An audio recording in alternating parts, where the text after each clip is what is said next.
अध्याय 4 आरंभिक नगर। पुराने भवन का संरक्षण। जसपाल और हरप्रीत अपने घर के पास की गली में क्रिकेट खेल रहे थे। उन्होंने देखा कि कुछ लोग उस खंडहर घर की तारीफ कर रहे थे जिसे गली के बच्चे भूतहा घर कहा करते थे। एक ने कहा, इसकी वास्तुकला को देखो। क्या आपने कहीं लकड़ी पर इतनी सुंदर नक्काशी देखी है? दूसरी महिला ने कहा, हमें मंत्री जी को पत्र लिखकर कहना चाहिए कि वह इस खूबसूरत घर को सुरक्षित रखने के लिए इसकी मरम्मत कराने की व्यवस्था करें। यह सब सुनकर जसपाल और हरप्रीत सोचने लगे कि इस पुराने खंडहर से लोगों का इतना लगाव क्यों हो सकता है। हड़प्पा की कहानी। अक्सर पुरानी इमारत अपनी कहानी बताती है। लगभग 150 साल पहले जब पंजाब में पहली बार रेलवे लाइनें बिछाई जा रही थी, तो इस काम में जुटे इंजीनियरों को अचानक हड़प्पा पुरा स्थल मिला, जो आधुनिक पाकिस्तान में है। उन्होंने सोचा कि यह एक ऐसा खंडहर है जहां से अच्छी ईंटें मिलेंगी। यह सोचकर वे हड़प्पा के खंडहरों से हजारों ईंटें उखाड़ ले गए, जिससे उन्होंने रेलवे लाइनें बिछाईं। इससे कई इमारतें पूरी तरह नष्ट हो गईं। उसके बाद लगभग 80 साल पहले पुरातत्वविदों ने इस स्थल को ढूंढा और तब पता चला कि यह खंडहर उपमहाद्वीप के सबसे पुराने शहरों में से एक है। चूंकि इस नगर की खोज सबसे पहले हुई थी, इसीलिए बाद में मिलने वाले इस तरह के सभी पुरास्थलों में जो इमारतें और चीजें मिली, उन्हें हड़प्पा सभ्यता की इमारतें कहा गया। इन शहरों का निर्माण लगभग 4700 साल पहले हुआ था। प्रायः पुरानी इमारतों को तोड़कर उनकी जगह नए भवन बनाए जाते हैं। क्या तुम्हें लगता है कि पुरानी इमारतों को सुरक्षित रखना चाहिए? इन नगरों की विशेषता क्या थी? इन नगरों में से कई को 2 या उससे ज्यादा हिस्सों में विभाजित किया गया था। प्रायः पश्चिमी भाग छोटा था लेकिन ऊंचाई पर बना था, और पूर्वी हिस्सा बड़ा था लेकिन यह निचले इलाके में था। ऊंचाई वाले भाग को पुरातत्वविदों ने नगर दुर्ग कहा है और निचले हिस्से को निचला नगर कहा है। दोनों हिस्सों की 4 दीवारियां पकी ईंटों की बनाई जाती थी। इसकी ईंटें इतनी अच्छी थी कि हजारों सालों बाद आज तक उनकी दीवारें खड़ी रहीं। दीवार बनाने के लिए ईंटों की चिनाई इस तरह करते थे जिससे कि दीवारें खूब मजबूत रहें। यहाँ दाईं तरफ इन नगरों के बारे में कुछ जानकारी दी गई है। यहाँ बताया गया है कि ये नगर आधुनिक पाकिस्तान के पंजाब और सिंध प्रांतों, भारत के गुजरात, राजस्थान, हरियाणा और पंजाब प्रांतों में मिले हैं। इन सभी स्थलों से पुरातत्वविदों को अनोखी वस्तुएं मिली हैं, जैसे मिट्टी के लाल बर्तन जिन पर काले रंग के चित्र बने थे, पत्थर के बाट, मुहरे, मनके, तांबे के उपकरण और पत्थर के लंबे ब्लेड आदि। कुछ नगरों के नगर दुर्ग में कुछ खास इमारतें बनाई गई थी। मिसाल के तौर पर मोहनजोदड़ो में खास तालाब बनाया गया था, जिसे पुरातत्वविदों ने महान स्नानागार कहा है। इस तालाब को बनाने में ईंट और प्लास्टर का इस्तेमाल किया गया था। इसमें पानी का रिसाव रोकने के लिए प्लास्टर के ऊपर चारकोल की परत चढ़ाई गई थी। इस सरोवर में 2 तरफ से उतरने के लिए सीढ़ियां बनाई गई थी और चारों ओर कमरे बनाए गए थे। इसमें भरने के लिए पानी कुएं से निकाला जाता था। उपयोग के बाद इसे खाली कर दिया जाता था। शायद यहाँ विशिष्ट नागरिक विशेष अवसरों पर स्नान किया करते थे।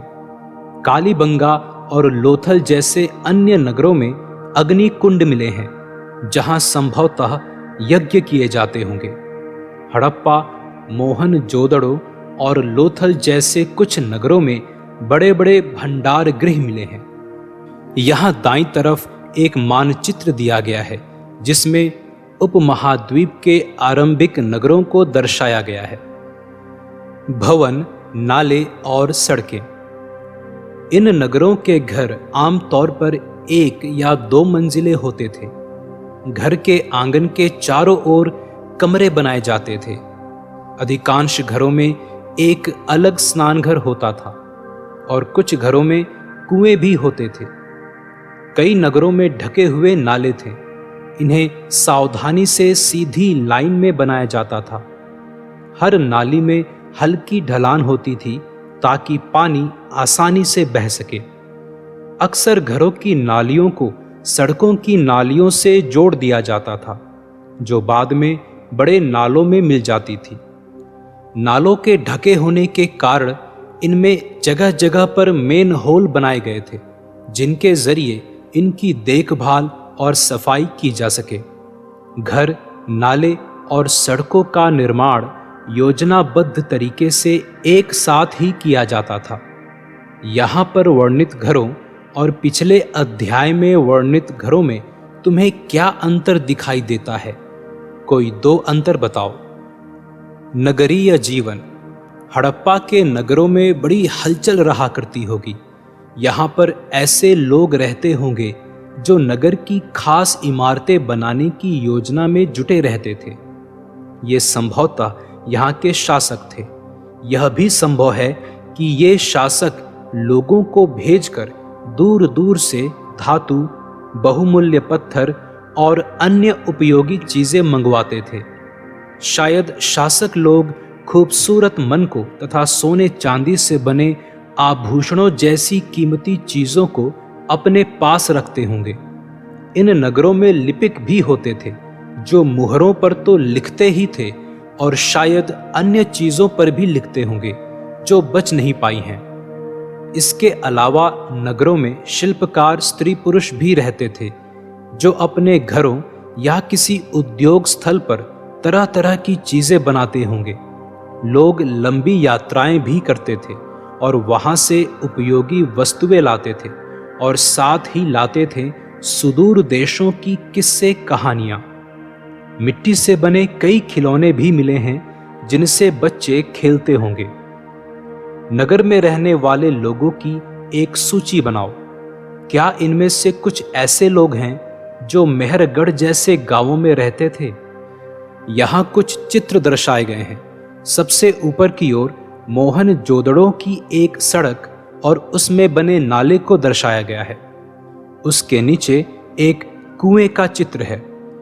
नीचे की ओर बाईं तरफ हड़प्पा की एक मुहर है। इस मुहर के ऊपर के चिन्ह एक खास लिपि में है। उपमहाद्वीप में पाए गए लेखन का यह प्राचीनतम उदाहरण है। विद्वानों ने इसे पढ़ने की कोशिश की है, लेकिन अभी तक यह पता नहीं चल पाया है कि इसका अर्थ क्या है। नीचे की ओर दाईं तरफ पकी मिट्टी के खिलौने हैं। नगर और नए शिल्प। आओ अब कुछ ऐसी चीजों के बारे में अध्ययन करें जो हड़प्पा के नगरों से प्राप्त हुई हैं। पुरातत्वविदों को जो चीजें वहां मिली हैं उनमें अधिकतर पत्थर, शंख, तांबे, कांसे, सोने और चांदी जैसी धातुओं से बनाई गई थी। तांबे और कांसे से औजार, हथियार, गहने और बर्तन बनाए जाते थे। सोने और चांदी से गहने और बर्तन बनाए जाते थे। यहाँ मिली सबसे आकर्षक वस्तुओं में मन के बाट और फलक हैं। यहाँ बाईं तरफ माप तौल के लिए प्रयोग में लाए जाने वाले बाट का चित्र दर्शाया गया है। साथ ही यह भी उल्लेख किया गया है कि कितने ध्यान से और उपयुक्त तरीके से इन बाटों को बनाया गया है। इन्हें चर्ट पत्थर से बनाया गया था। इन्हें शायद बहुमूल्य पत्थर और धातुओं को तौलने के लिए बनाया गया होगा। यहाँ मध्य में बाईं तरफ मनके का चित्र दिया गया है। इसके बारे में यह बताया गया है कि इनमें से कई कार्नीलियन पत्थरों से बनाए गए थे। पत्थरों को काट और तराश कर मन के बनाए गए। इनके बीच छेद किए गए थे ताकि धागा डालकर माला बनाई जाए, जबकि दाईं ओर पत्थर के धारदार फलक को चित्र में दर्शाया गया है। हड़प्पा सभ्यता के लोग पत्थर की मुहरें बनाते थे। इन आयताकार मुहरों पर जानवरों के चित्र मिलते हैं। हड़प्पा सभ्यता के लोग काले रंग से डिजाइन किए गए खूबसूरत लाल मिट्टी के बर्तन बनाते थे। अध्याय 3 में तुमने जिन गांवों के बारे में पढ़ा, क्या वहां भी धातु का उपयोग होता था? क्या वे पत्थर के बाट बनाते थे?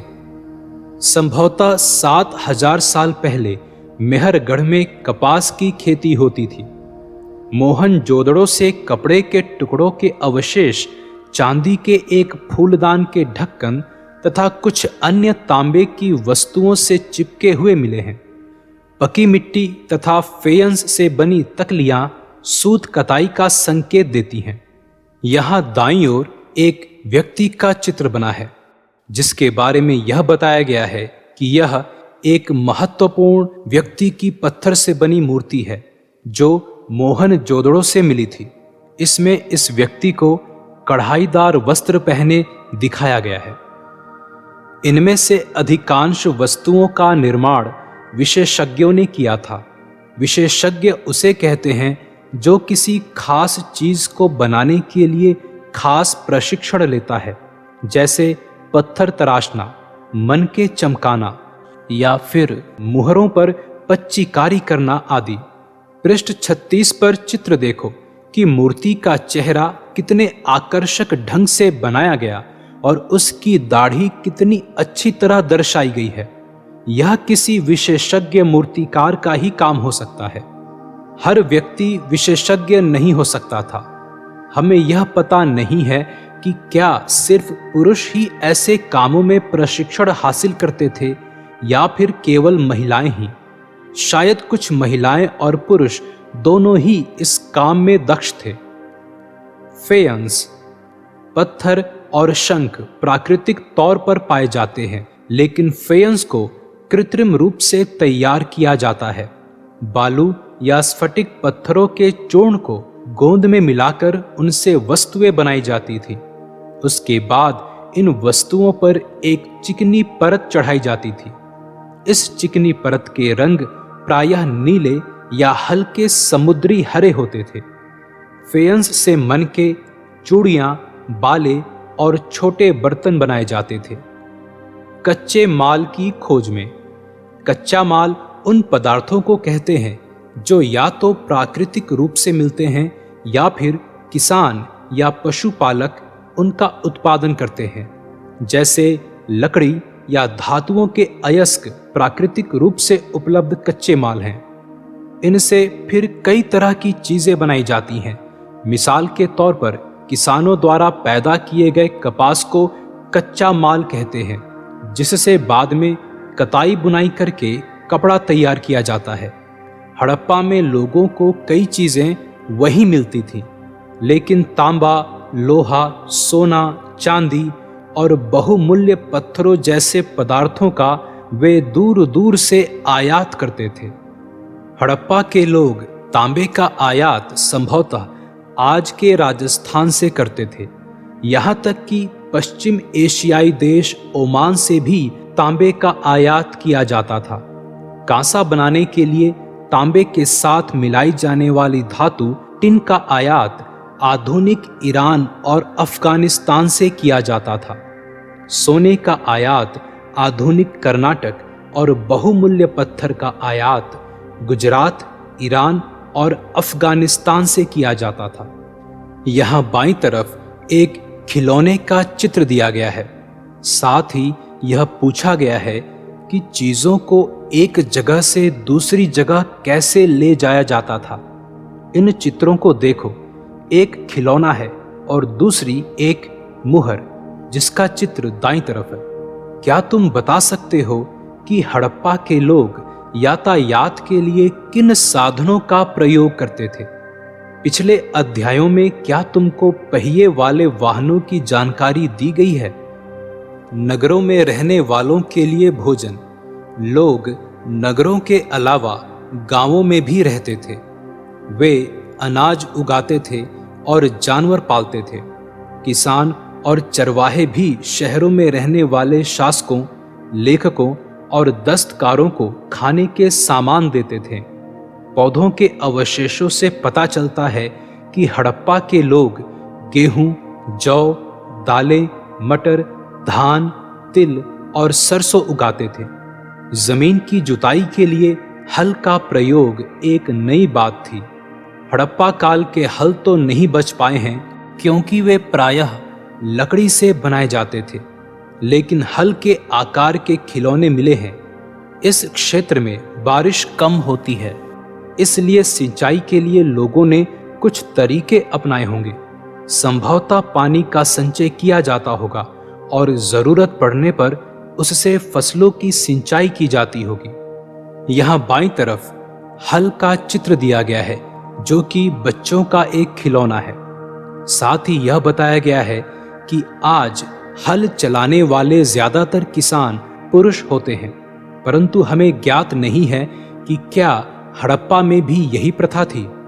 हड़प्पा के लोग गाय, भैंस, भेड़ और बकरियां पालते थे।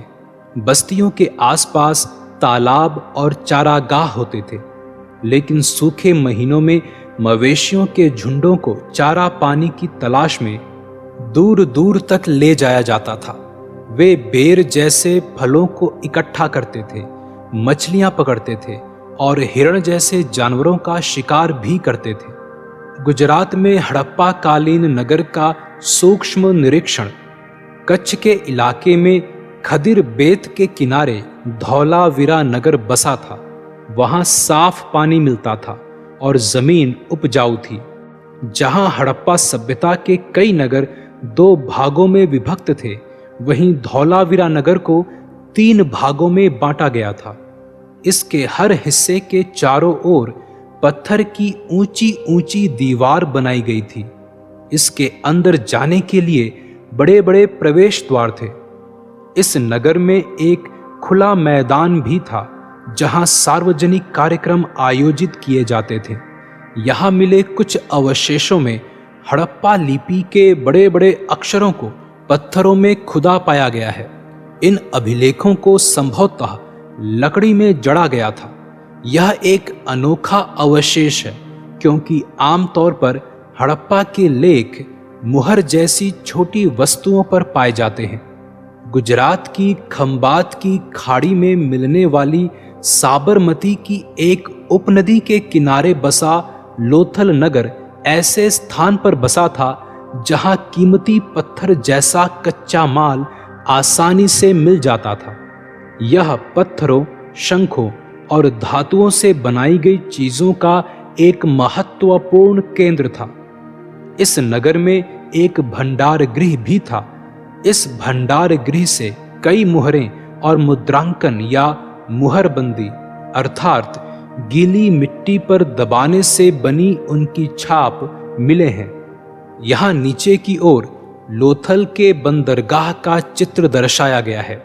यहाँ बताया गया है कि यह बड़ा तालाब लोथल का बंदरगाह रहा होगा, जहाँ समुद्र के रास्ते आने वाली नावें रुकती थी। संभवतः यहाँ पर माल चढ़ाया उतारा जाता होगा। यहाँ पर एक इमारत मिली है, जहाँ संभवतः मनके बनाने का काम होता था। पत्थर के टुकड़े, अधबने मनके बनाने वाले उपकरण और तैयार मनके भी यहाँ मिले हैं। मुद्रा विदिन ब्रैकेट मुहर और मुद्रांकन या मुहरबंदी। मुहरों का प्रयोग सामान से भरे उन डिब्बों या थैलों को चिन्हित करने के लिए किया जाता होगा, जिन्हें एक जगह से दूसरी जगह भेजा जाता था। थैले को बंद करने के बाद उनके मुहानों पर गीली मिट्टी पोतकर उन पर मुहर लगाई जाती थी। मुहर की छाप को मुहरबंदी कहते हैं। अगर यह छाप टूटी हुई नहीं होती थी तो यह साबित हो जाता था कि सामान के साथ छेड़छाड़ नहीं हुई है। आज भी मुहर का प्रयोग होता है।